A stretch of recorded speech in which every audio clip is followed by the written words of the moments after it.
आमची टीम स्वाभिमानी शेतकरी संघटनेची सगळी टीम साहेबांच्या प्रचारात आहे। साहेबांना जे सांगू त्या प्रचार आम्ही करून घेतो।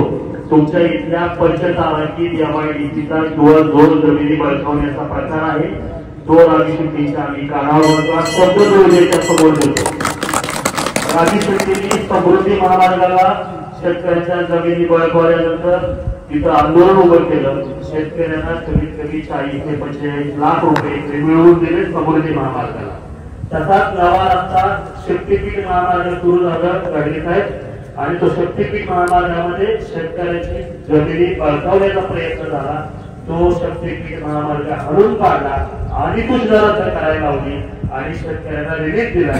100% त्या प्रश्नात राजशक्तीची मदत आपण घेऊ आणि जिथं योग्य आहे ते योग्य गोष्टी करू। गाडगे साहेबांच्या बरोबर गाडगे साहेबांनी दिलेला शब्द पूर्ण करण्यासाठी पूर्ण या शेतकऱ्यांच्या प्रश्नावर स्वाभिमानी शेतकरी संघटना यांच्या बरोबर तुमच्यासाठी पंचतारांकित जमिनीच्या वादासाठी आम्ही तुमच्या बरोबर आहोत। निश्चित इलेक्शन झाल्यानंतर या प्रश्नावर मोठं आंदोलन उभं करू। जे काय नुकसानकारक आहे जे शेतकऱ्यांच्या हिताचं नाही त्यासाठी आम्ही तुमच्या बरोबर आहोत आणि स्वाभिमानी शेतकरी संघटना हा प्रश्न तुम्हाला विश्वासात घेऊन सगळी मंडळी विश्वासात घेऊन सोडवेल अशा या ठिकाणी देतो। मात्र आम्ही आमच्या वैचारिक मतभेद बाजूला ठेवून त्यांच्या प्रचारासाठी रात्रीचा दिवस करतोय।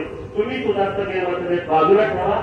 एका भूमिकेनं साहेबांच्या बरोबर दादांच्या बरोबर नरळे सरांच्या बरोबर या एवढंच मी अपेक्षा व्यक्त करतो आणि थांबतो। धन्यवाद।